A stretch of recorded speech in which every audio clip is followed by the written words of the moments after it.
Hello, my name is Marcus. I'm the compiler of a collection of therapy quotes entitled 1001 Windmills of the Mind.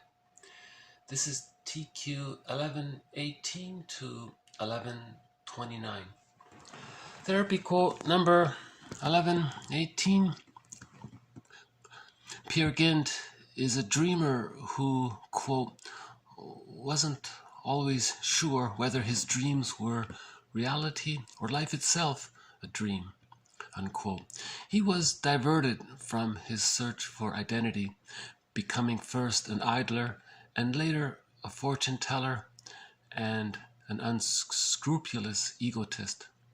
Kretschmer states, quote, to make life more bearable for herself and her child, Peer Gynt's mother withdrew into a world of fantasy and encouraged her son to do likewise, giving no thought to how detrimental these endless daydreams are to an undeveloped youth.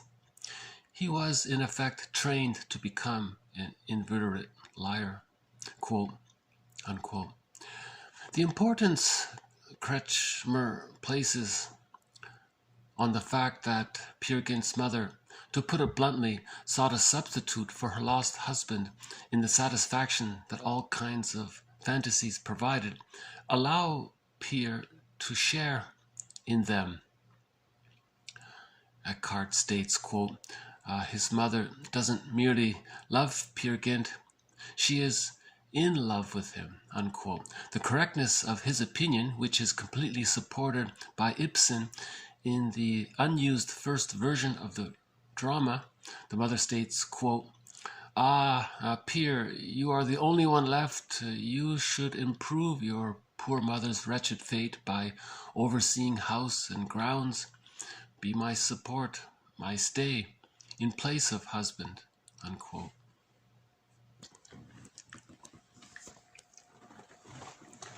So his point is that so the mother, Peer Gynt's mother,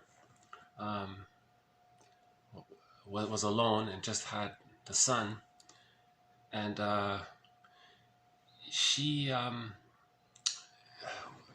shared her fantasies with him a lot, and confided with him a lot, and he's implying here she crossed the kind of boundary there. And she was saying to the son, you're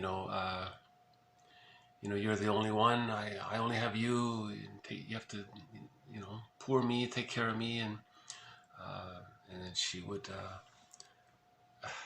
share her fantasies with him and include him in the fantasies, and they formed a very close bond. But he's implying here this was too much, and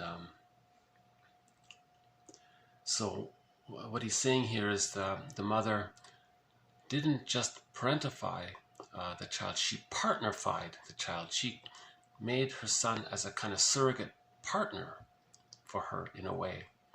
Not literally exactly, but sort of emotionally, right? So she wanted the son to meet the emotional needs that normally the husband should meet for her. That's what it means. Right? So this is a form of the Jocasta style of mothering. Right, so the Jocasta style of mothering is when the woman uses the child to meet her needs, not the other way around. Right? It's not to blame the mother. We're just trying to understand why Peer Gynt became the way he became. So Peer Gynt is an example of the narcissistic pattern: selfish, doesn't care about others, lack of empathy. The whole thing. He doesn't grow up, doesn't want responsibility, thinks he's a king, he's so important, so entitled. In the play, he broke up someone's wedding, no feeling, no remorse, nothing. He didn't care, just moved on, and was selfish and ambitious in a way that he didn't care about other people. So Peer Gynt is sort of like the classic narcissist in a way, sort of like a Don Juan character. And so this quote is trying to understand, why did he become this way? What causes the mama's boy, the Peter Pan syndrome, the mother, someone with the mother complex, someone who, Peer Gynt can't love another woman because that would mean separating from his mother, but he's way too bonded to the mother. See, the mother was too, didn't provide the proper love for the son.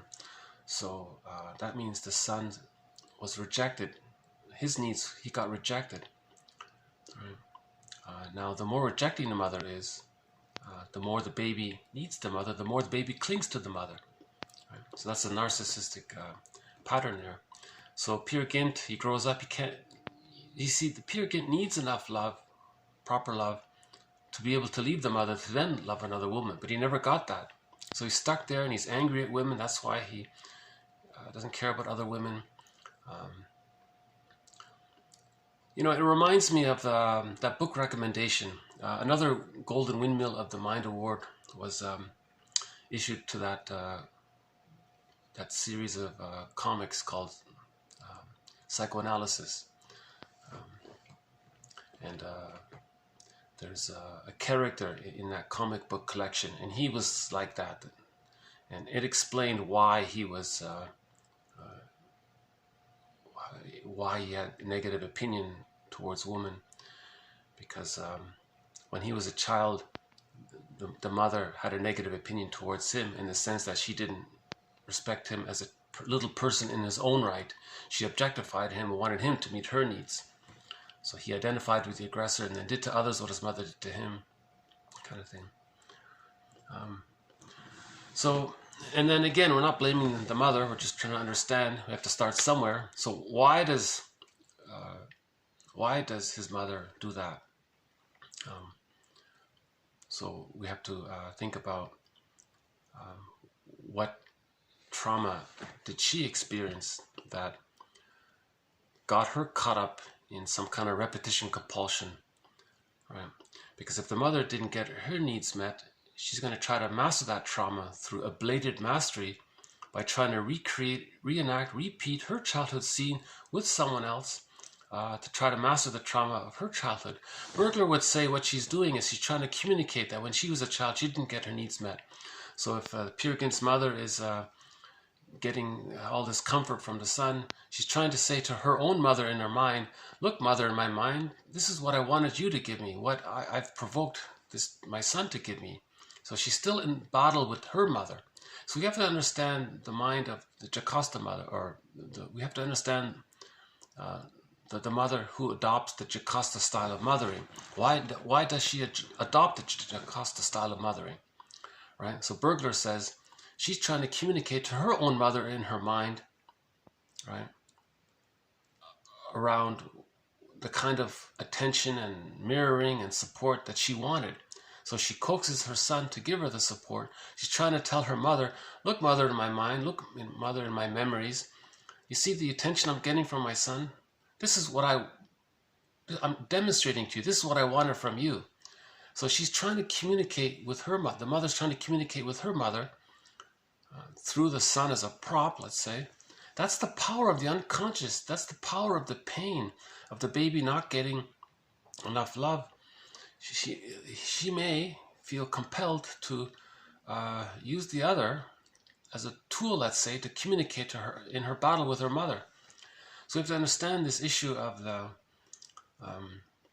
Jocasta mothering style, what she's up to, what she's doing, and to understand that she's caught in the pain of the repetition compulsion of her battle of her mother. So the Jocasta mother is in battle with her mother. So we a little bit understand her, right? So the ultimate goal is forgiveness. We have to forgive the mother, right? Then you might think, well, why did Jocasta's mother not love her daughter? What happened there? Maybe and now we're looking into intergenerational trauma and the power of that, you see. So we have to sort of, that's why we have hundreds of quotes on this. Well, the Jocasta mothering style, so we have about, I would say, close to 10 quotes on this thread. So it's one of the threads in this series. So the topic of Peer Gynt, right? The playboy, the Peter Pan, the mama's boy syndrome, all that. That's a thread in this series. His mother is sort of analogous, right? The mother of the playboy, that's the woman who adopts the Jocasta style of mothering. That's a thread in this series. And all of the major defense mechanisms are threads in this series. So each quote sort of builds on the thread, right? So a golden Windmills of the Mind award was awarded to the 1979 animated version of the story Peer Gynt. It's 30 minutes long, directed by Vadim, is it Kretschmer? Hold on a sec. So there's a film, an animated film of Peer Gynt, 1979, Vadim Kretschmer, yeah. And in the original Russian, it's called Peer Gynt, P-E-R-G-Y-U-N-T.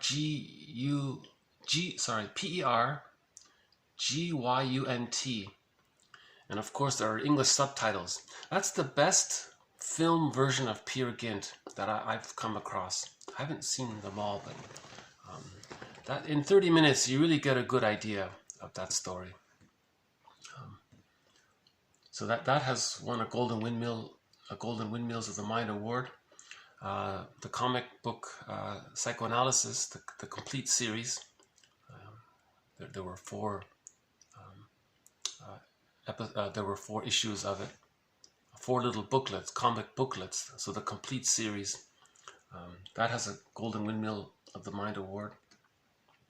So I think we have 8 Golden Windmills of the Mind awards so far. And by the end of this video, I want to issue a 9th one. So hold on for that one. Okay.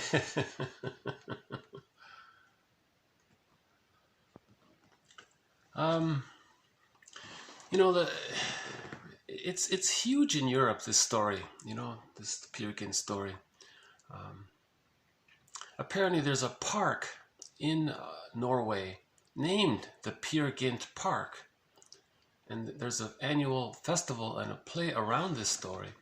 So there's a real awareness of this a cautionary tale for women not to parentify their sons, not to objectify them, because then they do a lot of harm afterwards. They spend their whole lives objectifying women because they're angry at their mothers, you know. Actually, Lucy Holmes had a client in one of her books.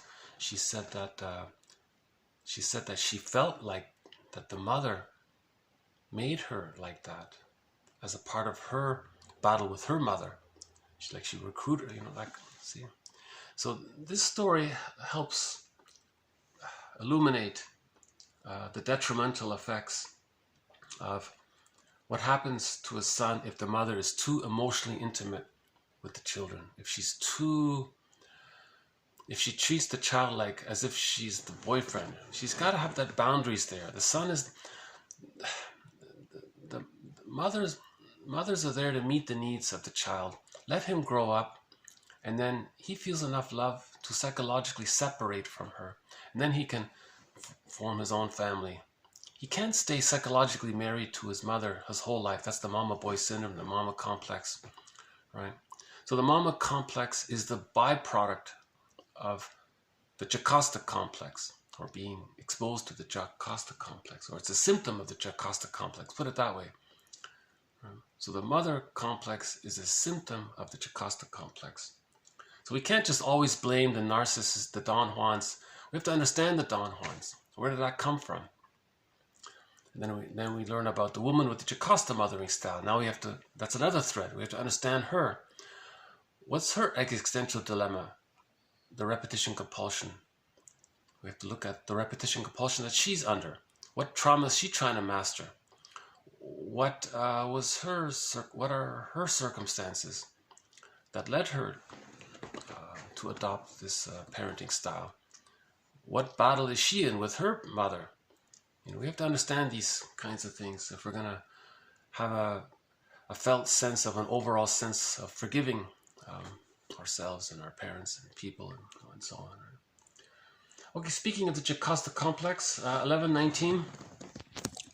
Okay, Jocasta complex, morbid attachment of a mother for her son, a type of disturbed mother love, and has various degrees of intensity. Okay, one author emphasizes the importance of studying this complex in connection with the mother complex to which it is analogous. So they have a lot in common. Right? So he calls it here a morbid attachment. So highly dysfunctional, right? And or another way of saying it, it's a disturbed mother love. One author calls it passionate mothering. What he means is that it's inappropriate passion from the mother onto the son. That's what he means by it. It's not his context of that phrase, passionate mothering. It's not like a lot of love mothering. It's this inappropriate, crossing the boundary, passionate mothering. So I don't really use the phrase passionate mothering. I think this is more accurate here to say a morbid attachment of the mother for her son. A morbid attachment, Jesus, you know. So Leonard Shengold calls that psychic incest, emotional incest. Another difficult, those are hard terms to use, but I think they're more appropriate for this problem. It comes closer to describing the reality of the situation.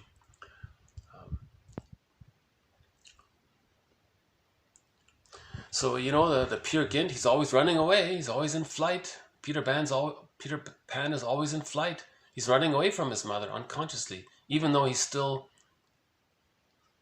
the cord is still there. The psychic cord is always there to his mother, even though he travels around the world.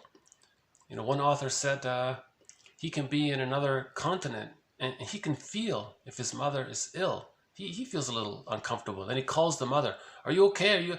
How did you knew it? See, the mother knew there'd be that sort of symbiotic, telepathic kind of. That there's a mystery about this symbiosis, you know, how that happens. But we don't know about that. But see, again, when the baby comes out of the womb, he's fused with the mother. That's called the stage of symbiosis. They're one there. No boundaries. The baby doesn't know where he ends and his mother begins, right? And a woman using the Jocasta style of mothering wants to keep it that way, you see. He may cognitively develop and become a scientist, but emotionally, she wants to preserve that symbiotic fusion with the child. Right? Now, if this takes place between the mother and the daughter, that's called, the daughter now has the Electra complex. Right? So the mother is still a Jocasta mother, but if the daughter's the victim, then we're saying that she has the Electra complex. And her brother, the son, has the mother complex. I don't use the phrase Oedipus because it's too, that term's been so damaged. So let's just say the mother complex, right? But he had a sister called Electra, so that's the Electra complex. So that's the girl's version of the mama's boy, right?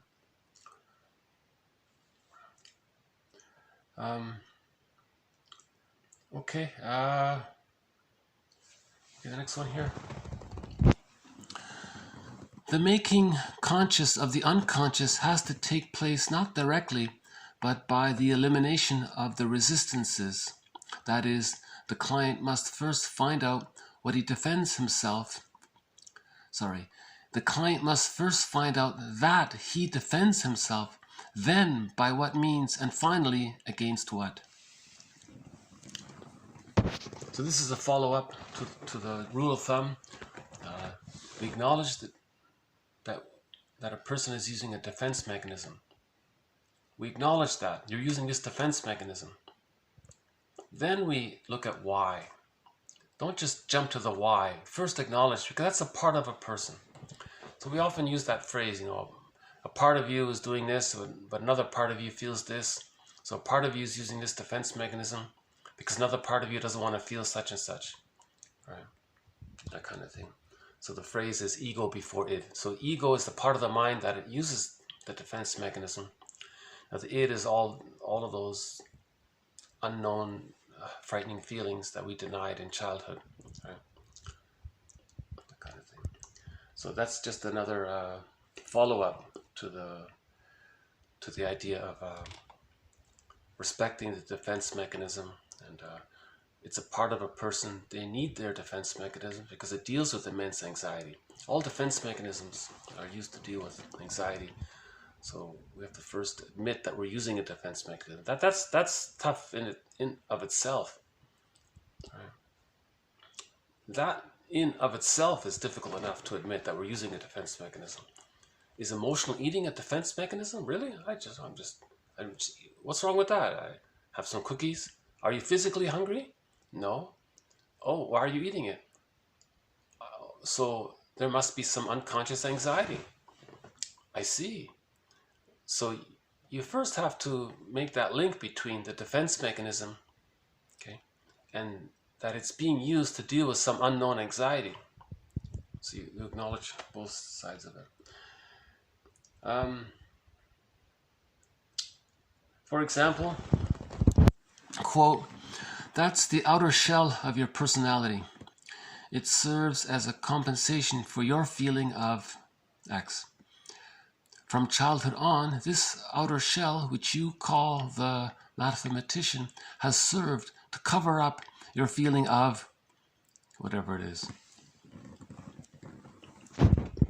So recent videos talked about this invented self we create, the fabricated self, the grandiose self, the superficial self, and we're invested in this image of ourselves. A lot of our energy is dedicated to preserving this image. So in his example, he called himself the mathematician because he was using the defense mechanism of intellectualization, like a mathematician, as a defense against his feelings. So he was saying here, this outer shell of your personality, it serves as a compensation. So he's acknowledging the defense mechanism. This is something, a part of you. It's a part of you, this outer shell that you call the mathematician, or this little professor part of you, let's say. He's saying here, you're using that to cover up your feelings of, so if we use Karen Horney's phrase, you have the despised self, and as a defense against it, you have the grandiose, idealized self. To not be aware of the despised self, that kind of thing.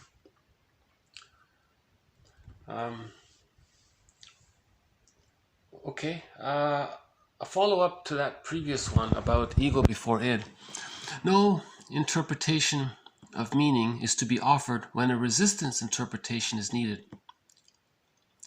Otherwise, the client either accepts the interpretation to please the new parent, quote, new parent, or he completely depreciates it. Ego before id. So just added, just reinforce this idea.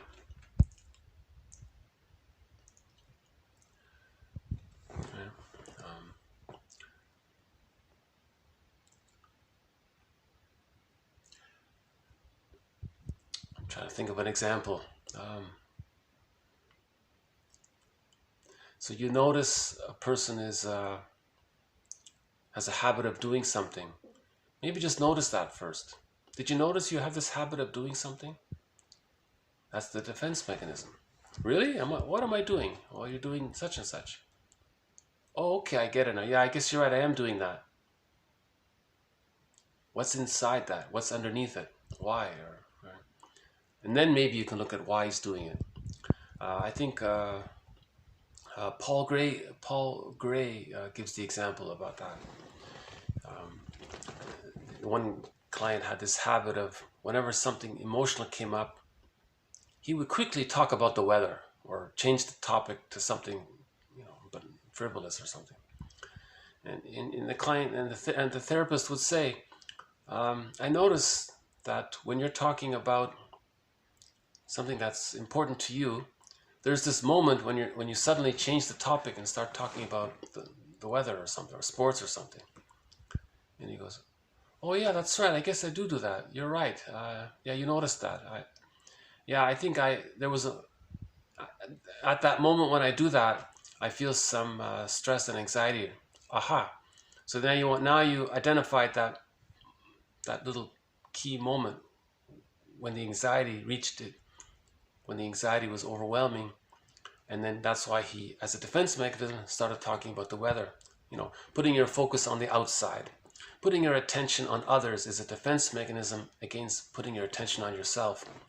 Healing is we have to heal the internal object relations world. When it's too anxiety provoking, we externalize it, project it onto others, focus our mind onto others.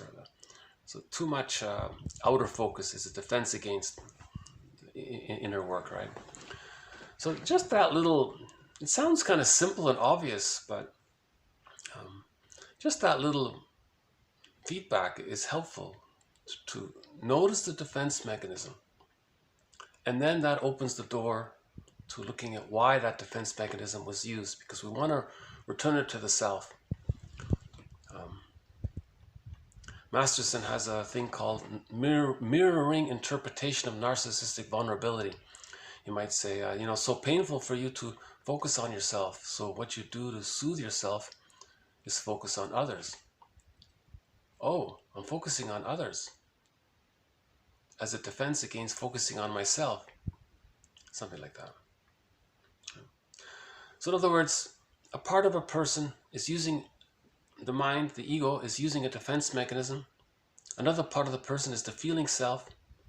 So a part of us feels something, it's too much. So what we do to deal with that too muchness, to quell it or not be aware of it, we can either project onto others, say it's someone else's fault, or we can use reaction formation, talk about it in the reverse. We can we can rationalize it away, make some convoluted story around it. It's false logic, long lies, and if you create this fake narrative, then maybe you kind of distracted yourself away from it, and rationalize it away, like in that song that I said. There's a song by Triumph called, it wasn't really a big hit or anything, but one of their songs is called Somebody's Out There. And there's a line in there, he says, things are confusing and maybe you don't want to know thyself. So, well, you can just rationalize that difficult task away. You can rationalize it away, or something like that. So I think he was a reference to that. So that's another defense mechanism, to use rationalization, to use projection, to coax others, to be provocative towards others.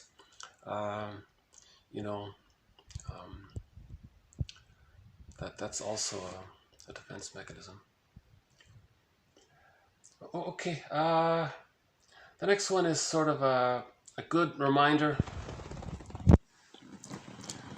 Intellectual understanding is a means to an end. Psychoanalytic interpretations help the client to experience with full conscious awareness his own inner self and life. Again, intellectual understanding is a means to an end. Okay, so these quotes and reading about the theories, it's a means to an end. It's not the end itself. It's the vehicle to get us to the point of where we can feel it to heal it, kind of thing. Right. The next one sort of is a follow-up on that. One cannot become a psychotherapist merely by intellectual grasp of the theory of psychoanalysis gained from the study of a list of recommended books. So that's another opportunity for me to restate my disclaimer. I'm not a therapist. I'm the compiler of the quotes. And reading these quotes won't make you a therapist. Reading these authors won't make you a therapist. It's sort of a means to an end. It's to help you to get to the point where you can be in that more. It moves you towards becoming a therapist, let's say. But just reading and knowing the theories doesn't make you a therapist, because you have to experience the process yourself to have empathy for someone else going through it. If you don't go through it yourself, it's going to arouse too much anxiety when you see it in others, and you can't be a therapist if that's the case. So the number one, I think that's considered like a fundamental rule for therapists. You have to go through the process yourself. Okay, next one here. Just as the person with the narcissistic pattern rationalizes, so he projects upon others all the weakness, foibles, and vices which are present in himself. He paints the other as he is. This is one of the most succinct ways of describing projection. I've never seen this before. He says he paints the other as he is. Remember, projection is confession, prejudice is confession, right? And so again, projection, one of the threads in this series, something we don't like about ourselves, something that causes too much anxiety. It's as if it's metaphorically taken away, it's compartmentalized or split away or disassociated. We're not aware of it. But that's not the end of it. The person can deny it, but to deny it, he's going to find himself seeing it outside. He's going to say someone else is this or that. Now, projection is the vehicle for making the unconscious conscious. So when he accuses someone else of what he is, he's doing it to become aware of what he is. He paints the other as he is. Right? So for example, a person does something, he made a mistake, he should feel a little guilty about it, but that he can't get in touch with that. That's too anxiety provoking, because so for whatever reason he can't feel the guilt around his mistake. So he fantasizes. It's like a secondary hallucination. He deludes himself. He thinks that the victim, the person he made the mistake towards, instead of the projector feeling guilty for the mistake that he committed, he has this almost psychotic fantasy that the other person made that mistake and he is guilty. And now the projector is interacting with him with the expectation and the belief, the deep belief that that other person is guilty. And the receiver, the projectee, is confused. What are you talking about? You're the one that made that mistake and should feel guilty. You're talking to me like I'm guilty of something. What's going on here? Now the theory around that is, in the narcissistic pattern, the image of the self and the image of the other are fused. So in his psychology, his psychic self and the image of a psychic other, they're one there. So he can, what belongs to him, he can just say it belongs to the other. And what belongs to the other, his innocence, it belongs to him. He's fluid like that. He can flip around like that easily. Right? So that's why the person with a narcissistic pattern is so traumatized that he has to do that. And he believes it. He has to believe. He has to believe that his friend is guilty of his mistake. He has to believe it because it's too anxiety provoking. That's the nature of the psyche. If there's too much mental pain, he can't accept it.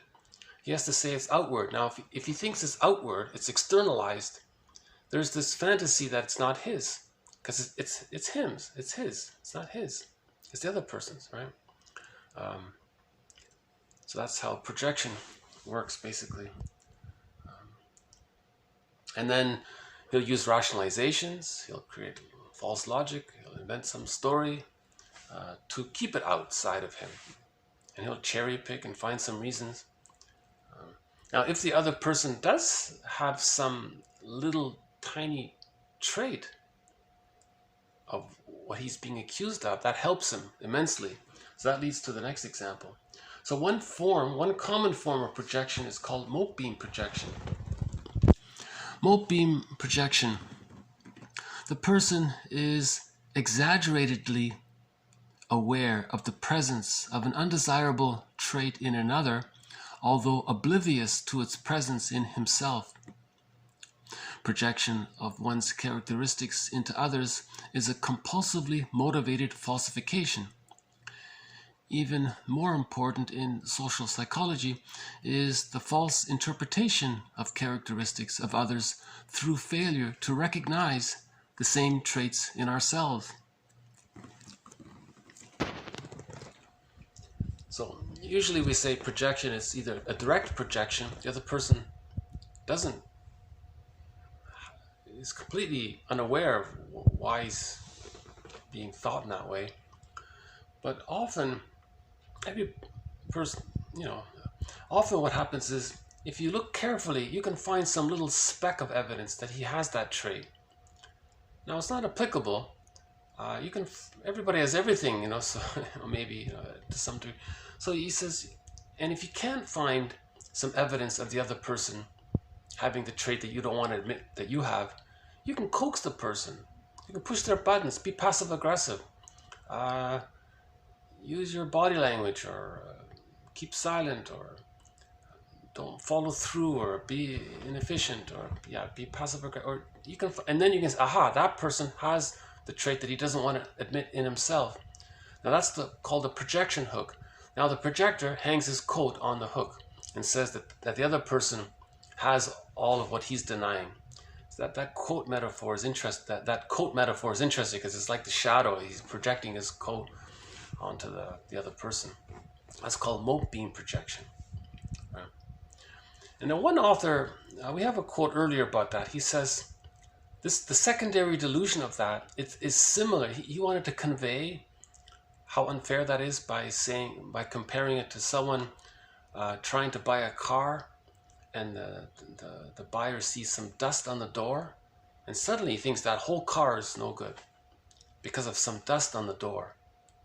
Yes, the car has some dust on it. It's imperfect. Then suddenly he thinks the whole car is severely faulty. Like that's a tiny little thing, and then you wildly exaggerate it. Here he says here, again, mote beam projection. The person is exaggeratedly aware of the presence of an undesirable trait in another, although oblivious to its presence in himself. Right?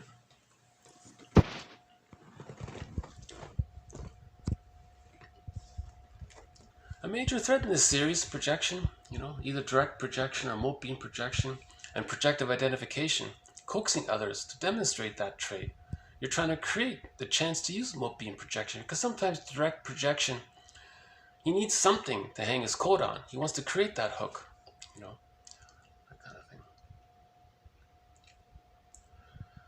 Okay, the next two quotes are a little tough ones. I'm debating whether or not to start a new thread, but I include it because he does make a point. His point is, all throughout the series, so prejudice is mainly based on psychological projection. So one of the main threads in this series is prejudice, and how it's linked, and the mechanism for that is projection. Right? So for example, if the baby received more frustrating experiences with the mother than loving experiences with the mother, that's called the splitting defense mechanism. So remember, the baby comes out of the womb, he has to bond to the mother. Now what if the mother's frustrating? So the baby is bonded to a frustrating mother, but in his psychosis, it's like a mini psychosis, he thinks, no, the mother's all good. But in reality, the mother's being way more painful than good, way more frustrating and rejecting than satisfying and loving. Okay, so the child is bonded to the rejecting mother, but he thinks in his mind that he's bonded to a good mother. That's called the splitting defense mechanism. Now, by the age of 3, this splitting defense mechanism gets resolved. The child gets the reality that the mother is, for the most part, loving, and sometimes she's not available, and he can handle that. That's okay. So the mother's a human being, it's a person, the child is a person, so they get this they accept the humanness of it all. It's called whole object relations. No one's perfect. But temporarily, the baby creates this idea that the mother is a goddess to compensate for the mother being so frustrating. Right? Now, what if, for the first 3 years of life, the baby isn't able to resolve that splitting defense mechanism? What if he has to still keep using that splitting defense mechanism in his psychic structure? So in his internal object relations world, there's the image of the mother as being wonderful, based on a cluster of memories where the mother was loving, but it's okay. Then you have a cluster of memories where the mother was frustrating. And in his psychic structure, the image of the other is split into goddess or demon, so in a fairy tale character, some kind of fairy tale character, or mythological, frightening mythological character. Right? And what if that's still there? You see, the loving memories need to outweigh the frustrating memories in order for the split images to come together. But if the frustrating memories with the mother outweigh the loving memories, that's too much anxiety for the baby. He can't handle it. Whenever there's too much anxiety, splitting defense mechanism is used. This good, that bad. It's all right to manage it. So, okay. So in the case where the child receives an insecure attachment style with the mother, a secure attachment style with the mother means the loving memories outweigh the frustrating memories. The temporary use of the fantasy that the mother being either all good or all bad, that comes together to a realistic whole image of the other. Right? Okay, so what happens is, one quote said it very well in the core collection.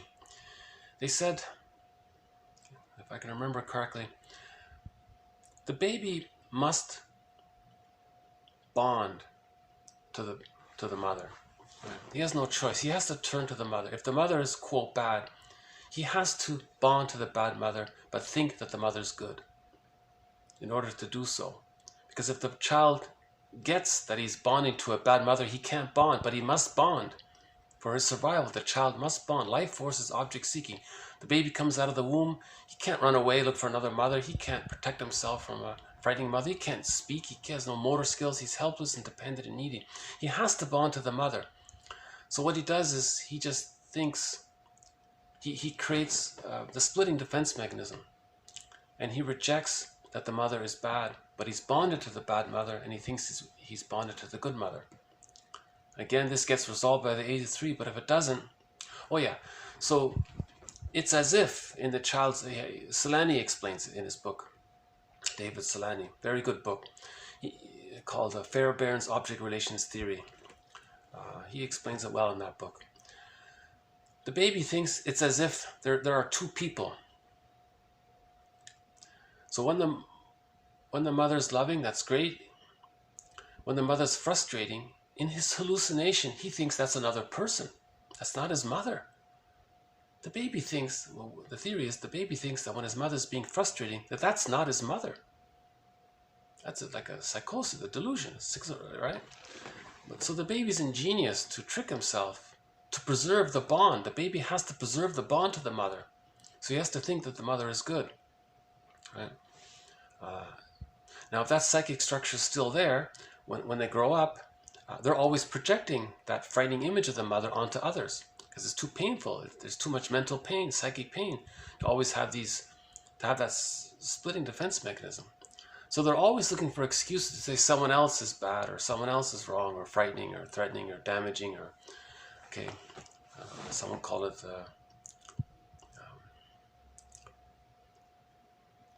so you're creating this, you're projecting the frightening image of the mother onto others. That's prejudice, right? So that's the psychological basis. One of the key threads in this series is the psychological basis of projecting this frustrating split image of the mother that we deny onto others to preserve the split. So the reason we're projecting the frightening image of the mother onto non-threatening substitute others is to preserve the split. That's a trauma. The reason he keeps preserving the split is because when there's a trauma, there's repetition compulsion. He's trying to master the trauma. Now, the way he's trying to master the trauma is to say that someone else is frightening. That's the mirror defense. So he can question it and say, really, is he frightening? Now he can think, oh, he's projecting the memories of the frightening mother. Then he can integrate the two images of the good and bad mother into a realistic whole other. Then he feels safe with the other. Then his life force can decathect from the rejecting image of the mother, and now it can cathect to a whole object relations, a realistic image of the mother. Now he feels safe. Now his life force, his vital living energy, his chi, prana, life force can decathect, can now naturally transition over and invest in the image of himself, a whole image of the self. Whole object relations means a whole other and a whole self. I'm okay, you're okay. Okay, so now he can, his energy, now he knows himself. That's called basic trust, ontological security, a sense of self, and so on. And then with that sense of self, he has access to the real self, a part of him with various capacities. You see. So the positive intention of projection is for him to get aware of his unconscious ambivalence, the unconscious use of the splitting defense mechanism, right? And so on. And then we heal the splits. I think we have a quote about that coming up. Now this next quote, all that preamble, this next quote says, that's too one-sided. That prejudice is just based on individual projection, splitting and projection. That's too one-sided. You know, people can become prejudiced through, okay, TQ 124. Okay, Joel Covell considers that, quote, global pillage economic systems produce and reinforce prejudiced personalities as a way of ensuring that there will always be a pool of poorly paid workers. If one adopts this point of view exclusively, individual prejudiced personalities are produced by their society. The psychological dynamics of their prejudice are merely programmed in by the socialization process. In an equally one-sided account, one might postulate that prejudice is solely a function of psychological dynamics, such as the defensive need to project onto others our own disowned psychological characteristics. From our perspective, we need to make room for both accounts. So he's saying the prejudiced personality can be sort of indoctrinated or conditioned into a person. You can actually brainwash a person, he's saying, into having a prejudiced personality, not a tolerant personality, right? So he's saying here, okay, I'm not going to go into this topic, but just very briefly, he's saying here, if the economic system is a system of, quote, global pillage, in order to pillage, to facilitate the plunder and create, okay, and get people on board with the plunder, you have to brainwash people into having a prejudiced personality in order to facilitate or to have material to engage in the economic system of the plundering, right? Or short selling, or whatever you want to call it. Again, I don't want to go that. This series is not about that, but I have to somehow note it to make the distinction, right? So an economic system that's based on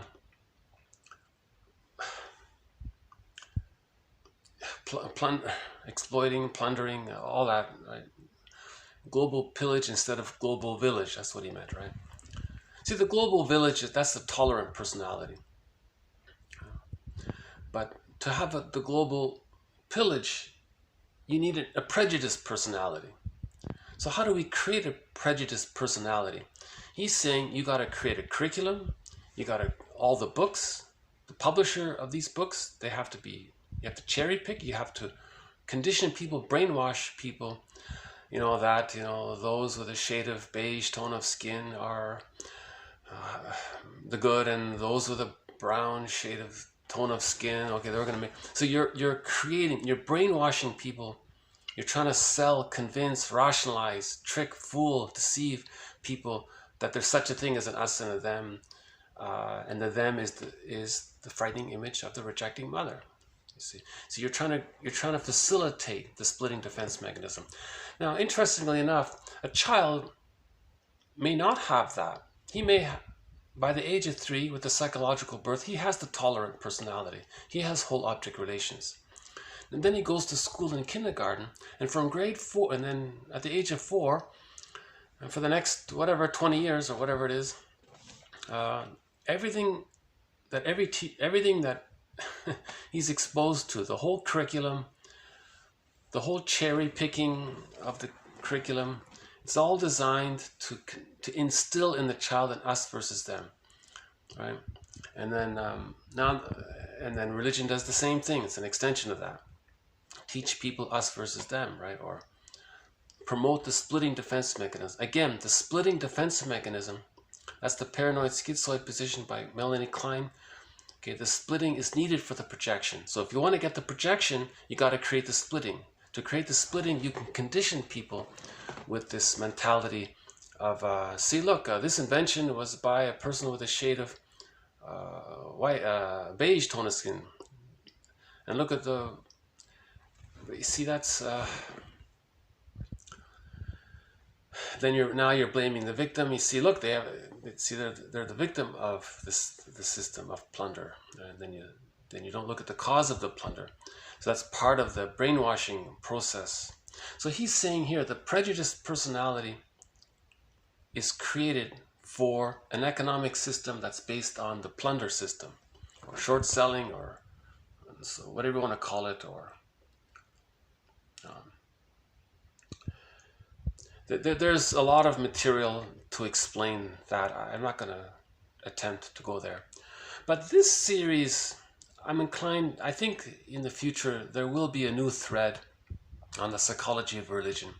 Because the psychology of religion, from the psychoanalytic perspective, promotes the splitting defense mechanism.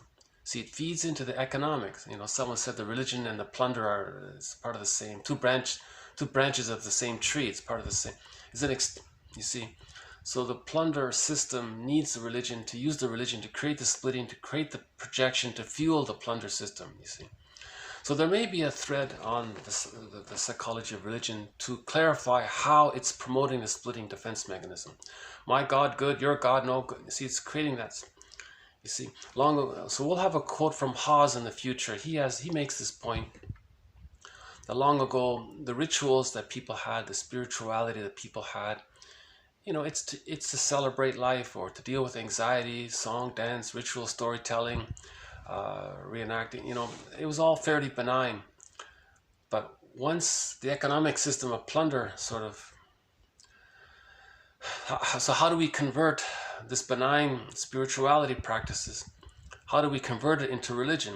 And he was saying, well, give them creeds, give them dogma, condition them to not be aware of the us versus them. Whereas previously, they instinctively were dealing with the anxiety of frustrating, no mother's perfect, coming out of the womb too early, therefore the mother, no mother is perfect, so there's going to be bad memories of the mother. So there is some temporary splitting there, but they're saying, well, religion can reinforce that, amplify it up, encourage it, condition it. Don't heal the splits, create the splits, he's saying. So religion is sort of, he was saying religion is there to create the splits so that projection can take place to fuel the plunder system. So his point is, when we're talking about prejudice as a thread here, don't just think it's the individual psychology. You have to kind of look at it also from, you know, the school system can create the prejudiced personality. I have doubts about that personally, because let's say a child does have a tolerant personality and he goes to school. He's probably shaking his head the whole time. What are you talking about? I don't buy that. What is this conditioning going on? Now, a good source for this is Jane Elliott. So Jane Elliott, she's a school teacher, and she recognized how the whole educational system is designed to promote this prejudiced personality. And she got fed up with it, and she spent her whole life trying to explain how. See, she comes at it from the social, from what they're talking about here, right? How the school system creates or exploits, creates the splitting defense mechanism, right? And then and that facilitates projection. So she's saying prejudice comes from the school system promoting the splitting defense mechanism.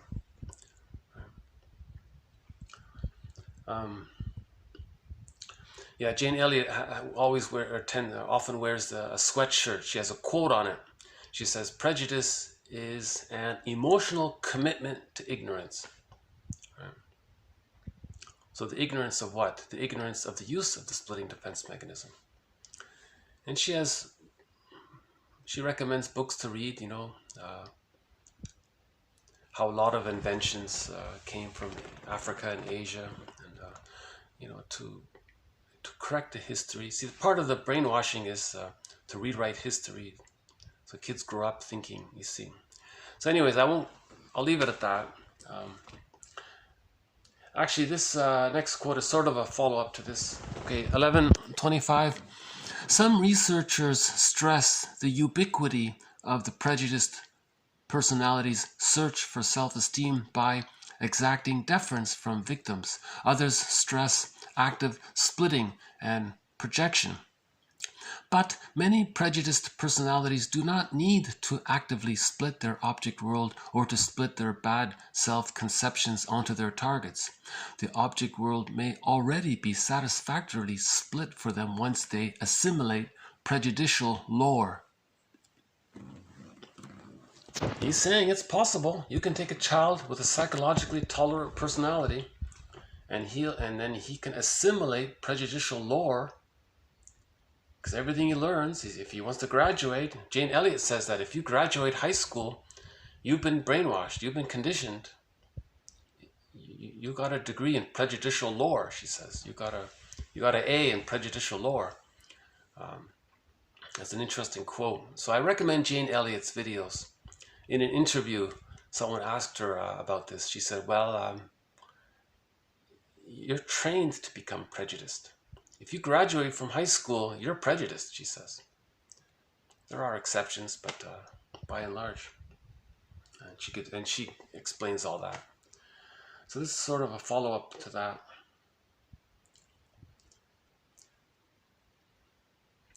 I suppose what would really enforce a prejudiced personality is if the child psychologically is still using the splitting defense mechanism. In other words, he had an insecure attachment style in the home, and he's still using the splitting defense mechanism. And the personality patterns around the splitting defense mechanism are the narcissistic personality pattern, the hostile provocative attachment style, that Iago character, that schizoid one, and then the symbiotic character disorder, and a few others. Let's say that child then goes to the school. Oh boy, now he's reinforcing the splitting. He already has the psychic split. Now he's being conditioned to believe in this splitting. And let's say he goes to religion, then that even reinforces it even further. So the goal is to heal the splits. Okay, let's look at the solution here a little bit. Okay, mourning requires an unconscious working through of the ambivalence towards the parents. Okay, so that's one way of putting it. The child has to mourn not getting the love that he needed. He has to mourn not getting the psychological birth. He has to mourn not being able to have access to his real self. He has to mourn not being who he could have become had he got the love that he needed. He has to mourn all that. How does he mourn all that? He has to admit his unconscious ambivalence towards his mother. Most people aren't. You don't admit it if you're using a splitting defense mechanism. If you think this is all good and this is all bad, if you have this constant idealization, devaluation, if you have these kinds of constant extreme opinions, that's the splitting defense mechanism as a defense against awareness of the unconscious ambivalence with the mother. We want to face the ambivalence, hold the ambivalence, forgive the mother. With the forgiveness, with the understanding, we can move towards the process of integrating the split images of the other, and then along with that, the split images of the self, good self, bad self, that comes together as well to reach whole object relations. That's the mourning process, the working through process. It takes 15 years apparently during the midlife crisis. If you're lucky enough to find a therapist who's gone through this process, it can be done in 2 years apparently.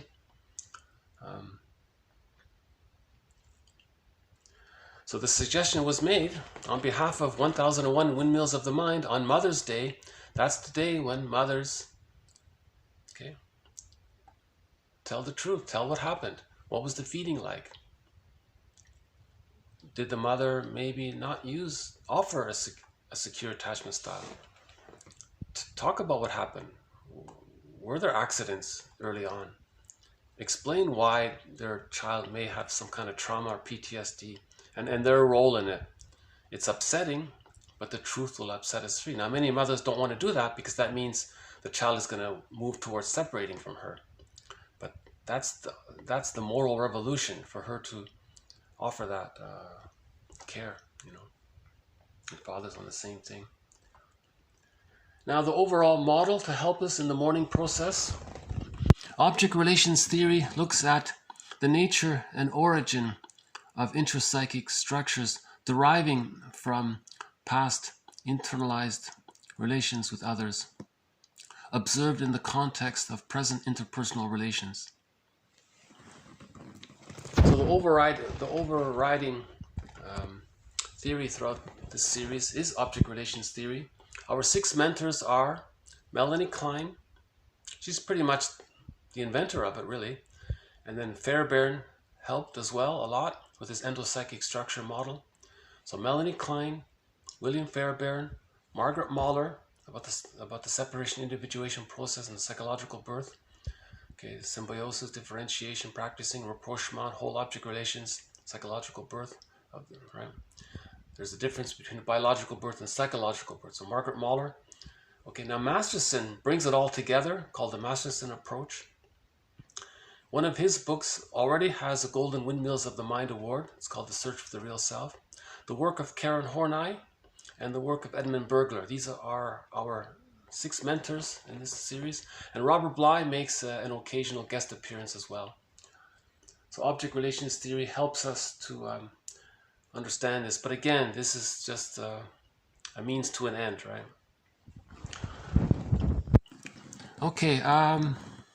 Okay, speaking of Margaret Mahler, in the differentiation, practicing, and rapprochement subphases, the task of integrating the images of good and bad mother as well as good and bad self is to be accomplished. Okay. So we want to have a realistic image of the mother as being a flawed, normal, ordinary woman. She's not a goddess or a demon. The Mother's Day promotes that. Greatest mom in the world. I think we should change Mother's Day.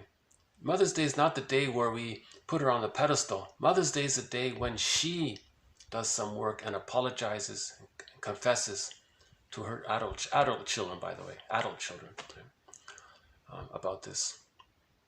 And fathers do the same thing. That would be part of the moral revolution if mothers and fathers were to regard their days as their days. That's their days. They have to take responsibility. It's not the children's days. That's their days. They have to do some work on those days. Okay, just briefly, Fairbairn's endopsychic structure. Image of the mother as being loving. That's a part representation of the other. Linked to a part self-representation that's loved. That's one relational unit. Image of the mother as being tantalizing, alluring, linked to an image of the self as being tantalized and allured with immense hope. A lot of this romantic love comes from this relational unit. Another relational unit is the image of the mother as being rejecting. That's the boogeyman image or the witch image or the frightening animal image or creature and all that. Linked to a self image that's despised, hated, devalued, unwanted and all that. So you have these 3 relational units. You want to put the 3 objects into one relation, those 3 part object images into one object, a whole object. The 3 part self representations, those split 3 part self, become a whole self. Now you have whole object relations. That's the mourning process. Because if we're still using the splitting, that means we're overly attached to the rejecting image of the mother whom we're projecting onto others. We want to decathect from the rejecting image of the mother. To do that, we have to heal those split images. Okay, we'll just end here. This comes from an author. There is a great deal of unmapped country within us. Okay, for example, the endopsychic structure. There is a great deal of unmapped country within us, which would have to be taken into account in an explanation of our gusts and storms. So if we're going to understand our emotionality, if we're going to understand ourselves, we have to chart this unmapped country within. Okay, this is the inner final frontier, let's say. We have to map this country. Fairbairn, that's why he's one of the mentors. He sort of did that in a way. He offers a map of the inner world. So Klein says we live in two worlds, the inner world and the outer world. The inner world of these internal object relations, which influences how we see our external world and our interpersonal relations. So there's an interaction there of the inner world. We heal the inner world, we see the outer world better in a more healthy, realistic way. If we're operating from these traumatized memories, we're seeing the present world in a distorted way based on the trauma of childhood. So this unmapped country within, okay, and that's Fairbairn's endopsychic structure. Again, Celani's book is good for that. And the third article in the collection of articles by Fairbairn. Fairbairn has the blue book called the psychoanalytic study of personality. It's that third article that spells it out. And Guntrip, one of his followers, one of Fairbairn's students, a guy named Guntrip, Harry Guntrip, he wrote a few books clarifying it.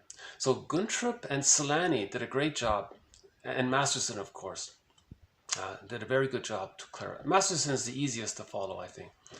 But if you read Masterson, Guntrip, and Celani, you'll understand that that article by Fairbairn. The third one in there, I forgot what it's called, Bad Objects and something. Yeah, I forgot what it's called. Oh, okay. So these quotes, are adding to our work. We started a new thread here. That prejudice is not just from individual psychology of the insecure attachment style and try to master the trauma. Prejudice can be conditioned into us through just classical conditioning. Classical conditioning can make us prejudiced. I think I have a photo here of Pavlov. Hold on a sec. I think I've got a picture of Pavlov here somewhere. I haven't used it yet. Let's see. You still have it? No? Okay. I thought I had it here. Oh yeah, here it is. So the prejudiced personality can come about, okay, thanks to our understanding of what this man taught us. Classical conditioning. We can brainwash a person into becoming prejudiced. Okay, so Pavlov, we can become Pavlovian and become prejudiced through Pavlovian conditioning. That's one way to become prejudiced, right? Not just the individual psychology, right?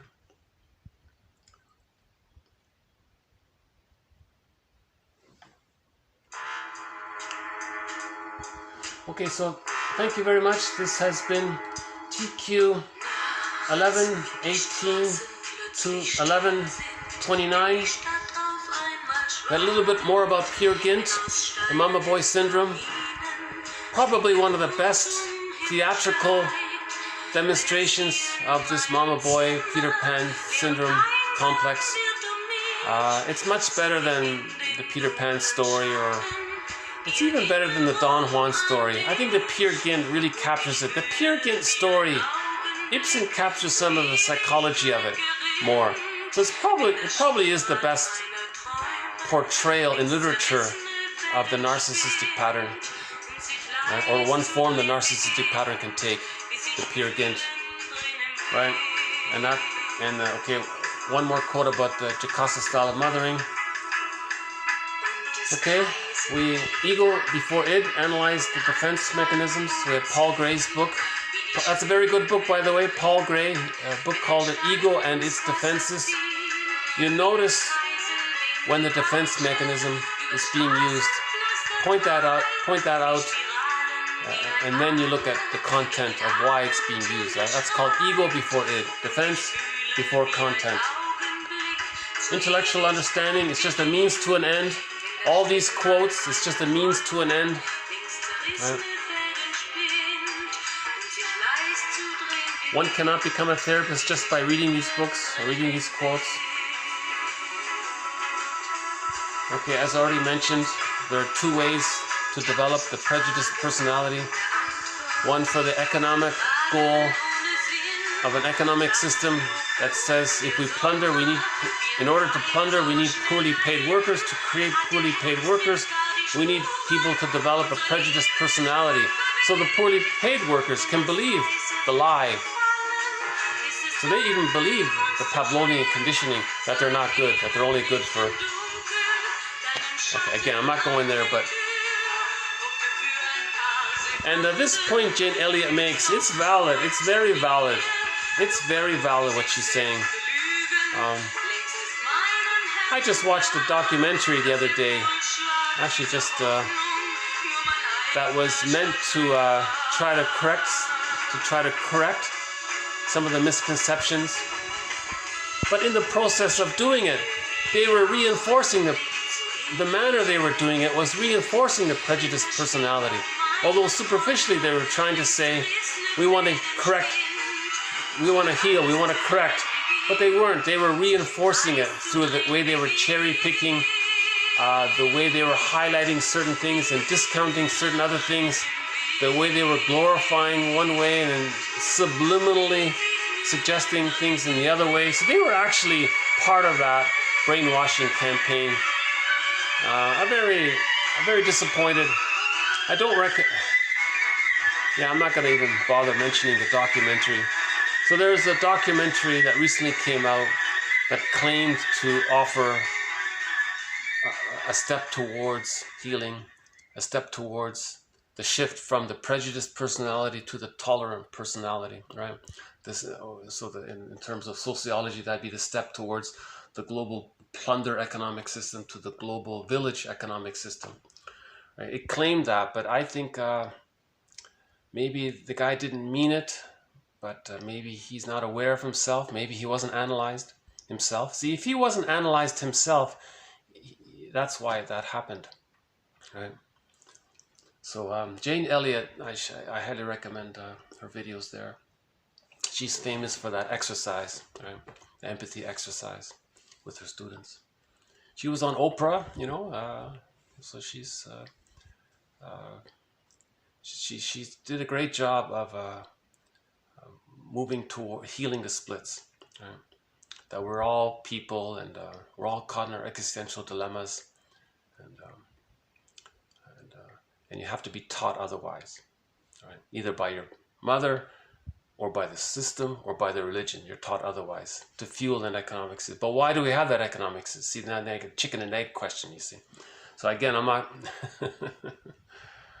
Okay, so we did start a new thread here about how the prejudiced personality is not only by projection and splitting. There are other ways to become a prejudiced personality. Okay, the Pavlovian way. See, this series doesn't cover the Pavlov way, but let's acknowledge that there is the Pavlov way. So let's be more balanced. So he says here, we need to make room for both perspectives, right? This series is one-sided in that way, in this respect. This series is very one-sided, I would say. We're mainly focused on the psychology of, the individual psychology of prejudice. So I admit there's a weakness here. Mourning requires facing the unconscious, ambivalence. Okay, thank you very much. This has been TQ 1118 to 1129. Thanks. Bye for now. Und